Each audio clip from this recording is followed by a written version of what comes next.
नमस्कार मित्रांनो, शेतकरी ब्लॉकमध्ये स्वागत आहे. त्याला पाहू शकता तुम्ही आपला लोटर मारत होतो आपण थोड्या वेळापूर्वी. लोटर मारल्यानंतर आपलं असं सारे वगैरे पाडायचं काम चालू आहे. आपलं बैल तिकडे पाहू शकतो, बैल जोडे चालू आहे. इकडं मोटर चालू आहे आपल्या मित्रांनो.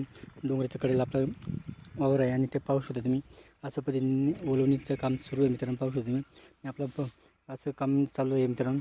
वावर भिजवायचं काम चालू आहे. म्हणजे ओलवणी पण म्हटलं जातं, वावर भिजवायचं असं म्हटलं जातं मित्रांनो.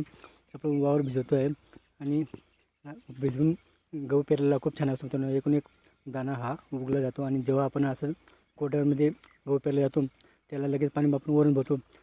त्याच्यात आणि याच्यात खूप फरक असतो, कारण की याला आपण 15 दिवस पाणी नाही दिलं तरी काय अडचण येत नाही मित्रांनो. ओलवणी केल्यानंतर काय की आपण जे ओलावा असतो पाण्याचा, जे माती ओली असते म्हणजे आपल्याला काही अडचण येत नाही.